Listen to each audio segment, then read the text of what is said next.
ನಮಸ್ಕಾರ ವೀಕ್ಷಕರೇ, public times Kannada news ಚಾನೆಲ್ಗೆ ಸ್ವಾಗತ. ನಾನು ನಿಮ್ಮ ರೂಪೇಶ್ ಕೆಂಸಾಗ್ರ.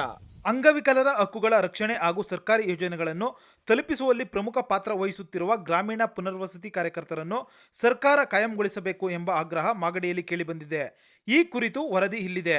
ಮಾಗಡಿ ಪಟ್ಟಣದ ಪರಿವೀಕ್ಷಣಾ ಮಂದಿರದಲ್ಲಿ ನಿವೃತ್ತ ಅಂಗವಿಕಲರ ಪುನರ್ವಸತಿ ಕಾರ್ಯಕರ್ತರು ಸನ್ಮಾನ ಕಾರ್ಯಕ್ರಮ ನಡೆಯಿತು. ಕಾರ್ಯಕ್ರಮದಲ್ಲಿ ಮಾತನಾಡಿದ ತಾಲೂಕು ವಿಕಲಚೇತನ ಸಂಯೋಜಕರಾದ ಅಸ್ಲಂ ಪಾಷಾ, ಗ್ರಾಮೀಣ ಮಟ್ಟದಲ್ಲಿ ಅಂಗವಿಕಲರ ಹಕ್ಕುಗಳ ಕುರಿತು ಜಾಗೃತಿ ಮೂಡಿಸುವುದು ಹಾಗೂ ಸರ್ಕಾರದ ವಿವಿಧ ಸೌಲಭ್ಯಗಳನ್ನು ಫಲಾನುಭವಿಗಳಿಗೆ ತಲುಪಿಸುವಲ್ಲಿ ಪುನರ್ವಸತಿ ಕಾರ್ಯಕರ್ತರು ಮಹತ್ವದ ಸೇವೆ ಸಲ್ಲಿಸುತ್ತಿದ್ದಾರೆ ಎಂದು ಹೇಳಿದರು. ಅಲ್ಲದೆ ಹಲವು ವರ್ಷಗಳಿಂದ ಸೇವೆ ಸಲ್ಲಿಸುತ್ತಿರುವ ಗ್ರಾಮೀಣ ಪುನರ್ವಸತಿ ಕಾರ್ಯಕರ್ತರನ್ನು ಸರ್ಕಾರ ಆದಷ್ಟು ಬೇಗ ಕಾಯಂಗೊಳಿಸಿ ಅವರಿಗೆ ಗೌರವಯುತ ಬದುಕು ಸಾಗಿಸಲು ಕನಿಷ್ಠ ವೇತನವನ್ನು ನಿಗದಿಪಡಿಸಬೇಕು ಎಂದು ಸರ್ಕಾರವನ್ನು ಒತ್ತಾಯಿಸಿದರು. ಈ ಸಂದರ್ಭದಲ್ಲಿ ನಾಗೇಂದ್ರ ಕುಮಾರ್, ಪ್ರೇಮ, ಕುನ್ನೇಗೌಡ, ಬಿಜಿ ಲಕ್ಷ್ಮಣ್, ಜಾವೀದ್, ಬಾನು, ಜಯಮ್ಮ, ಮಂಜುನಾಥ್ ಸೇರಿದಂತೆ ಹಲವರು ಉಪಸ್ಥಿತರಿದ್ದರು. ಅಂಗವಿಕಲರ ಸೇವೆಯಲ್ಲಿ ತೊಡಗಿರುವ ಪುನರ್ವಸತಿ ಕಾರ್ಯಕರ್ತರ ಸೇವೆಯನ್ನು ಸರ್ಕಾರ ಗುರುತಿಸಿ ಅವರಿಗೆ ಶಾಶ್ವತ ಉದ್ಯೋಗ ಹಾಗೂ ಸೂಕ್ತ ವೇತನ ನೀಡಬೇಕು ಎಂಬುದು ಕಾರ್ಯಕ್ರಮದ ವ್ಯಕ್ತವಾದ ಪ್ರಮುಖ ಆಗ್ರಹವಾಗಿತ್ತು. ನಾನು ತಾಲೂಕು ಸಂಯೋಜಕರಾಗಿ ತಾಲೂಕು ಪಂಚಾಯತಿಯಲ್ಲಿ ಕಳೆದ 16 ವರ್ಷ ಕೆಲಸ ಮಾಡ್ತಾಯಿದ್ದೀನಿ ಸರ್. ಮೊದಲಿಗೆ ವಿಕಲಚೇತನರು ಕೇವಲ ಬೆಳಕಿಯಷ್ಟು ಮಾತ್ರ ಇದ್ದರು. 1998ರಲ್ಲಿ ಒಂದು ಸರ್ವೆಯನ್ನು ಮಾಡಿದ್ರು. ಆವಾಗ 11 ಲಕ್ಷ ವಿಕಲಚೇತನರ ಬಗ್ಗೆ ಮಾಹಿತಿ ಸಿಕ್ತು. ನಂತರ ಏನು 1995ರ ಆ್ಯಕ್ಟ್ ಪ್ರಕಾರ 7 ವಿಧ ಅಂಗವಿಕಲದಿದ್ದು 2017ರಲ್ಲಿ 21 ಬಗೆಯ 2016ರಲ್ಲಿ 21 ಬಗೆಯ ಅಂಗವಿಕಲತೆಯನ್ನು ಕೇಂದ್ರ ಸರ್ಕಾರದಿಂದ ಪರಿಗಣನೆ ಮಾಡ್ತದೆ. ಮೊದಲೇ ಏನೋ ಅಂಗವಿಕಲ ಗುರುತಿನ ಚೀಟಿ ಅಂತ ಮಾಡ್ತಾಯಿದ್ರು. ಆಮೇಲೆ UDID card, unique disability identity card ಅಂತ ಕೇಂದ್ರ ಸರ್ಕಾರ 2018ರಲ್ಲಿ ಜಾರಿ ಮಾಡ್ತು. ಅಲ್ಲಿಂದ ನಾವು ಏನು ಸರ್ಕಾರದಿಂದ ಆರ್ಥಿಕ, ಸಾಮಾಜಿಕ, ಶೈಕ್ಷಣಿಕವಾಗಿ, ರಾಜಕೀಯವಾಗಿ ವಿಕಲಚೇತನರಿಗೆ ಅವರಿಗೆ ಆದಂತಹ ಸ್ಥಳದಲ್ಲಿ ಹೋಗಿ ಸರ್ಕಾರದಿಂದ ದೊರೆಯುವ ಸೌಲಭ್ಯಗಳನ್ನು ಏನು ಬಸ್ ಪಾಸ್ ಆಗಿರ್ಬೋದು, ಅವರಿಗೆ ಮಾಶಾಸನ ಆಗಿರ್ಬೋದು, ಅವರಿಗೆ ಟ್ರೈನ್ ಪಾಸ್ ಆಗಿರ್ಬೋದು, ಅವರಿಗೆ ಸರ್ಕಾರದಿಂದ ಯಾವುದೇ ರೀತಿಯ ಯೋಜನೆಗಳನ್ನು, ಉದಾಹರಣೆಗೆ ಒಂದು ಮಹಿಳೆ ಕಣ್ಣು ಕಾಣಲ್ಲ, ದೃಷ್ಟಿ ನ್ಯೂನ್ಯತೆ ಹೊಂದಿರ್ತಾರೆ, ಅವ್ರಿಗೆ ಮದುವೆ ಆಗಿರ್ತದೆ, ಆ ತಾಯಿ ತನ್ನ ದಿನಚರಿಯನ್ನು ನೋಡ್ಕೊಳಕ್ಕಾಗಲ್ಲ, ಅಂಥದ್ರಲ್ಲಿ ಮದುವೆ ಆದಮೇಲೆ ಆ ಮಗುವನ್ನು ನೋಡ್ಕೊಳಕ್ಕಾಗಲ್ಲ. ಅದಕ್ಕೋಸ್ಕರ ಆ ಮಗುವನ್ನು ನೋಡ್ಕೊಳ್ಳೋಕ್ಕೋಸ್ಕರ ಆ ಮಗುನ ಪ್ರತಿ ತಿಂಗಳು 2,000ಗೆ 2 ಮಕ್ಕಳಿಗೆ 5 ವರ್ಷಗಳ ಕಾಲ ಪ್ರತಿ ತಿಂಗಳು 2,000 ರೂಪಾಯಿಗೆ ಸರ್ಕಾರ ಒಂದು ವ್ಯವಸ್ಥೆಯನ್ನು ಮಾಡಿದೆ. ಅದು ಸಹ ನಾವು ನಮ್ಮ ಇಲಾಖೆಯಿಂದ ವ್ಯವಸ್ಥೆ ಮಾಡಿದ್ದೀವಿ. ಅದೇ ರೀತಿ ಸಾಮಾನ್ಯ ವ್ಯಕ್ತಿ ಅಂಗವಿಕಲ ವ್ಯಕ್ತಿಯನ್ನು ಮದುವೆ ಆದರೆ ಅವರಿಗೆ ವಿವಾಹ ಪ್ರೋತ್ಸಾಹಧನ ಅಂತ 50,000 ರೂಪಾಯಿನ ಕೊಡ್ತಾಯಿದ್ದೀವಿ. ಅದು ಸಹ ನಮ್ಮ ಇಲಾಖೆಯಿಂದ ಮಾಡ್ತಾಯಿದ್ದೀವಿ.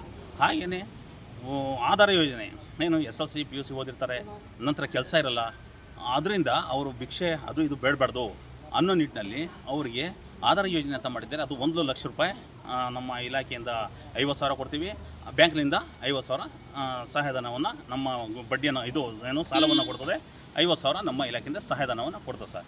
ಹೀಗೇ ಹಲವಾರು ಯೋಜನೆಗಳನ್ನು ನಮ್ಮ ಇಲಾಖೆಯಲ್ಲಿ ಹಂತವಾಗಿ ಏನು ವ್ಯವಸ್ಥೆ, ಸರ್ಕಾರ ಯಾವುದೇ ಯೋಜನೆಗಳನ್ನು ಬಿಟ್ಕೊಟ್ಟಾಗ ನಮ್ಮ ಗ್ರಾಮೀಣ ಪುನರ್ವಸತಿ ಯೋಜನೆ 2007-8ರಿಂದ ಜಾರಿಯಾದ ನಂತರ ವಿಕಲಚೇತನರು ಇವತ್ತು ಗ್ರಾಮೀಣ ಪ್ರದೇಶದಲ್ಲಿ ಒಂದೊಂದು ಕುಟುಂಬದಲ್ಲಿ, ಒಂದೊಂದು ಪಂಚಾಯತಿಲಿ 110-120 ಜನ ವಿಕಲಚೇತನರು ಇದ್ದಾರೆ ಅಂದರೆ ಅದಕ್ಕೂ ನೇರ ಕಾರಣ ನಮ್ಮ ಗ್ರಾಮೀಣ ಪುನರ್ವಸತಿ ಕಾರ್ಯಕರ್ತರು. ಈ ಯೋಜನೆ ಬಂದ ನಂತರ ಸುಮಾರು ಇಡೀ ಕರ್ನಾಟಕ ರಾಜ್ಯದಲ್ಲಿ 6,528 ಜನ VRW ಗ್ರಾಮೀಣ ಪುನರ್ವಸತಿ ಕಾರ್ಯಕರ್ತರು, 175 ಮಂದಿ MRW ವಿವಿಧ ವರ್ಷ ಪುನರ್ವಸತಿ ಕಾರ್ಯಕರ್ತರು ಹಾಗೂ 168 ಮಂದಿ URW ಅಂದರೆ ಪುರಸಭೆ ಮತ್ತು ನಗರಸಭೆ ಕಾರ್ಯಕರ್ತರು. ಈಗ ವಿಕಲಚೇತನರ ಬಗ್ಗೆ ಇವರೆಲ್ಲ ಕೆಲಸವನ್ನು ಮಾಡ್ತಾಯಿದ್ದಾರೆ. ಆದರೆ ಸರ್ಕಾರ ಈ ಕಾಯ್ದೆಗಳು ಏನು ವಿಶೇಷ ಪ್ರಕರಣ ಅಂತ ಪರಿಗಣಿಸಿ ಅವರಿಗೆ ಜೀವನಕ್ಕೆ ಏನು ಈಗ ಚೆನ್ನಾಗಿದ್ದು ಅವ್ರು ರಿಟೈರ್ಡ್ ಆದಮೇಲೆ ಅವರು ಜೀವನ ನಡೆಸೋದೇ ಕಷ್ಟ. ತಂದೆ ತಾಯಿಗಾಗಲಿ, ಮಕ್ಕಳಾಗಲಿ, ಹೆಂಡತಿ ಆಗಲಿ ಸರಿಯಾಗಿ ನೋಡ್ಕೊಳ್ಳಲ್ಲ.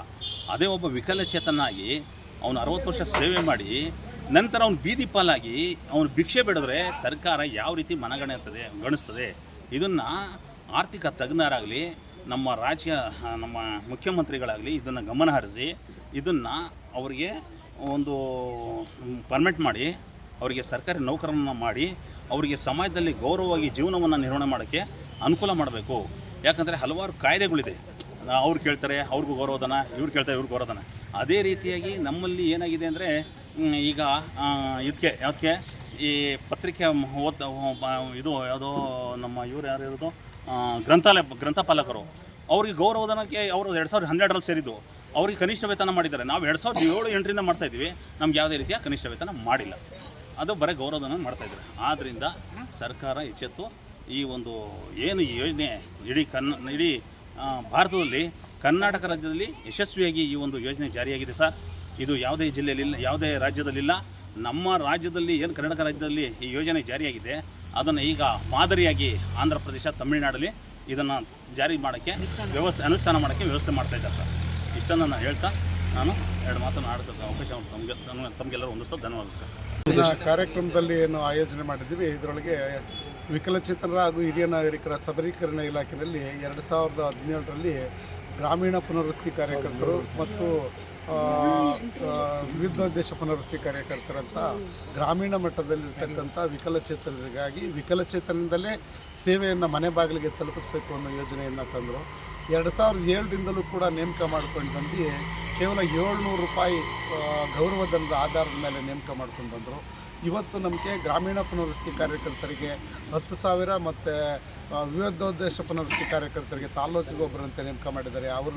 ಅವ್ರಿಗೆ 15,000 ಗೌರವಧನವನ್ನು ಕೊಡ್ತಾಯಿದ್ದಾರೆ. ಆದರೆ ಇವತ್ತು ನಮ್ಮ ಒಂದು ವಿಪರ್ಯಾಸದ ಸಂಗತಿ ಅಂತಂದರೆ 60 ವರ್ಷ ಆದಮೇಲೆ ನಿವೃತ್ತಿ ಹೊಂದಬೇಕು ಅನ್ನೋ ಯೋಜನೆಯನ್ನು ತಂದಿದ್ದಾರೆ. ಇವತ್ತು ನಮ್ಮ ಸ್ನೇಹಿತರು 2007ರಿಂದಲೂ ಕೂಡ ನಮ್ಮ ಜೊತೆ ಕೆಲಸವನ್ನು ಮಾಡ್ಕೊಂಡು ಬಂದು ಇವತ್ತು 60 ವರ್ಷ ತುಂಬಿ ನಿವೃತ್ತಿ ಹೊಂದ್ತಾ ಇದ್ದಾರೆ. ಆದರೆ ಸರ್ಕಾರ ನಮ್ಮ ವಿಕಲಚೇತನರ ಪುನರ್ವಸತಿ ಕಾರ್ಯಕ್ರಮ ಅಂತ ಯೋಜನೆ ತಂದರೂ ಕೂಡ ಗ್ರಾಮೀಣ ಪುನರ್ವಸತಿ ಕಾರ್ಯಕರ್ತರನ್ನೇ ಪುನರ್ವಸತಿ ಮಾಡೋದರಲ್ಲಿ ಯಾವುದೇ ಸರ್ಕಾರ ಚಿಂತನೆ ಮಾಡಲಿಲ್ಲ. ಇವತ್ತು ಅವರು ಬರಿಗೈನಲ್ಲಿ ಹೋಗಬೇಕಾಗುತ್ತೆ. ನೋಡಿ, ಅವರು ನಮ್ಮ ಸ್ನೇಹದ ಸಂಕೇತವಾಗಿ ನಾವು ಅವರನ್ನು ನಿವೃತ್ತಿನ ಗೌರವಿಸಬೇಕು ಅನ್ನೋದಾಗಿದೆ. ನಮ್ಮ ಸರ್ಕಾರದ ಇಲಾಖೆ ಆಗಲಿ, ನಮ್ಮ ಯೋಜನೆಯಿಂದಾಗಲಿ ಅವ್ರಿಗೆ ಯಾವುದೇ ಥರದ ಹೋಗುವಾಗ ಇಡಿಗಂಟಾಗಲಿ ಮತ್ತು ಅವರಿಗೆ ಯಾವುದೇ ವ್ಯವಸ್ಥೆಯನ್ನು ಕೂಡ ಮಾಡಿಲ್ಲ. ಇಲ್ಲಿವರೆಗೂ ಕೂಡ 100 ಜನ ವಿಕಲಚೇತನರಿಗೆ ಅವ್ರ ಮನೆ ಬಾಗಿಲಿಗೆ UDID ಕಾರ್ಡ್ ತಲುಪಿಸಿರ್ತಕ್ಕಂಥದ್ದು, ಮತ್ತು ಮಾಸಿಕ ವೇತನವನ್ನು ತಲುಪಿಸ್ತಕ್ಕಂಥದ್ದು, ಸಾಧನ ಸಲಕರಣೆಗಳನ್ನು ತಲುಪಿಸ್ತಕ್ಕಂಥದ್ದು, ಮತ್ತು ಅಂಗವಿಕಲ ಮಕ್ಕಳುಗಳಿಗೆ ವಿದ್ಯಾರ್ಥಿ ವೇತನವನ್ನು ಸಲ್ಲಿಸ್ತಕ್ಕಂಥದ್ದು, ಮತ್ತು ಮದುವೆ ಆದಂಥ ವಿಕಲಚೇತನರಿಗೆ ಅವರಿಗೆ ಪ್ರೋತ್ಸಾಹಧನಗಳನ್ನ ಕೊಡಿಸ್ತಕ್ಕಂಥದ್ದು, ಮತ್ತು ಹೆಚ್ಚಿನ ವಿದ್ಯಾಭ್ಯಾಸ ಮಾಡ್ತಕ್ಕಂಥವ್ರಿಗೆ ಅವರಿಗೆ ಶುಲ್ಕ ಮರುಪಾವತಿಯಿಂದ ಮಾಡಿಸ್ತಕ್ಕಂಥದ್ದು, ಮತ್ತು ಅವರಿಗೆ ಏನು ಸರ್ಕಾರದಿಂದ ನಮ್ಮ ಗ್ರಾಮ ಪಂಚಾಯಿತಿಗಳಿಂದ ಸಿಗ್ತಕ್ಕಂಥ 5% ಅನುದಾನದಲ್ಲಿ ಅವರಿಗೆ ವ್ಯವಸ್ಥೆಯನ್ನು ಕಲ್ಪಿಸ್ತಕ್ಕಂಥದ್ದು, ಅರಿವು ಮೂಡಿಸ್ತಕ್ಕಂಥದ್ದು, ಮತ್ತು ಅಂಗವಿಕಲತೆಯನ್ನು ತಡೆಗಟ್ಟತಕ್ಕಂಥ ವ್ಯವಸ್ಥೆಯನ್ನು ಮಾಡ್ತಕ್ಕಂಥದ್ದು, ಮತ್ತು ಆರೈಕೆದಾರರಿಗೆ ಕೆಲಸವನ್ನು ಮಾಡ್ತಕ್ಕಂಥದ್ದು.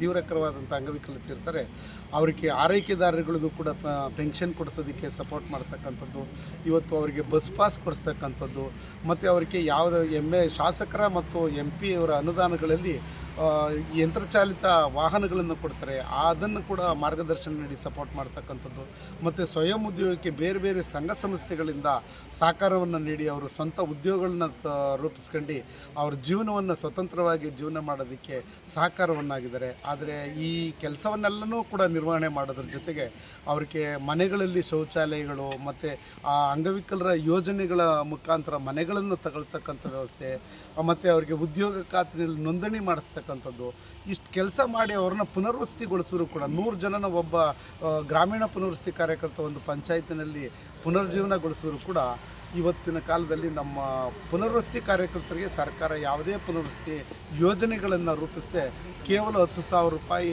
ಕೊಡ್ತಕ್ಕಂಥ ಗೌರವಧನದಲ್ಲಿ ಅವ್ರನ್ನ ಶೋಷಣೆ ಆಗಿದೆ. ಅದನ್ನು ಮುಂದಿನ ದಿನಗಳಲ್ಲಿ ಆಗ್ತಕ್ಕಂಥ ನಮ್ಮ ಮಿತ್ರರು ಇವತ್ತೇನಾಗಿದೆ ನೊಂದ್ಕೊಂಡು ಮನೆಗೆ ಹೋಗ್ತಾ ಇದ್ದಾರೆ. ಮುಂದಿನ ದಿನಗಳಲ್ಲಿ ರಿಟೈರ್ಡ್ ಆಗ್ತಕ್ಕಂಥವ್ರಿಗೆ ಏನಾದರೂ ಸರ್ಕಾರ ಒಂದು ಸ್ವಲ್ಪ ಇಡಿಗಂಟನ್ನು ಕೊಡೋದಕ್ಕೆ ವ್ಯವಸ್ಥೆ ಮಾಡಬೇಕು ಅಂತ ಇದ್ರ ಮುಖಾಂತರ ತಮ್ಮ ಮುಖಾಂತರ ಕೇಳ್ಕೊಳ್ತಾ ಇದ್ದೀನಿ. ತಮ್ಮ ಹೆಸರು ಸರ್? ನಾಗೇಂದ್ರ ಕುಮಾರ್ BN, ಬೆಳಗುಂಬ ಗ್ರಾಮ ಪಂಚಾಯಿತಿ ಪುನರ್ವಸತಿ ಕಾರ್ಯ. ನಾನು 2007-8ರಲ್ಲಿ ಕೆಲಸಕ್ಕೆ ಸೇರಿದೆ. ನಾನು ನರಸಂದ್ರ ಪಂಚಾಯಿತಿ BRWI ಕೆಲಸ ಮಾಡಿದೆ. ನಾನು ಎಲ್ಲ ವಿಧದ 7 ವಿಧದ ಅಂಗವಿಕಲರಿಗೂ 7 ವಿಧದ ಅಂಗವಿಕಲರಿಗೂ ಎಲ್ಲ ಸರ್ಕಾರದಿಂದ ಬರುವಂಥ ಸೌಲಭ್ಯಗಳನ್ನ ಅವ್ರ ಮನೆ ಬಾಗಿಲಿಗೆ ತಲುಪುವಂತೆ ಕೆಲಸ ಮಾಡಿದ್ದೀನಿ. ಇತ್ತೀಚೆಗೆ 21 ವಿಧದ ಅಂಗವಿಕಲತೆ ಜಾರಿ ಬಂತು, ಅದ್ರ ಬಗ್ಗೆನೂ ಕೆಲಸ ಮಾಡಿದ್ದೀನಿ. ಆದರೆ ಇವತ್ತು ಸರ್ಕಾರ ಆಗಲಿ ಡಿಪಾರ್ಟ್ಮೆಂಟ್ ಆಗಲಿ ನಮ್ಮನ್ನು ಗುರುತಿಸದಲೆ ಇಡುಗಂಟು ಏನು ಕೊಡದಲೆ ಬರಿಗೈಯಲ್ಲಿ 18 ವರ್ಷದಿಂದ ಕೆಲಸ ಮಾಡಿನೂ ಇವತ್ತು ಬರಿಗೈಯಲ್ಲಿ ಮನೆಗೆ ಹೋಗಂಗಾಗಿದೆ. ಇದೇ ವಿಷಾದಕರವಾದ ಸಂಗತಿ. ತಮ್ಮ ಹೆಸರು? ನಮ್ಮ ಹೆಸರು ಕೃಷ್ಣ.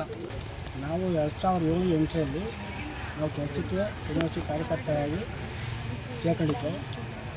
ಇಂಥವರೆಗೂ ನಾವು ಗ್ರಾಮ ಪಂಚಾಯತಿಯಲ್ಲಿ ನಮ್ಮದು 110 ಜನ ಅಂಗವಿಕಲರಿದ್ದರು.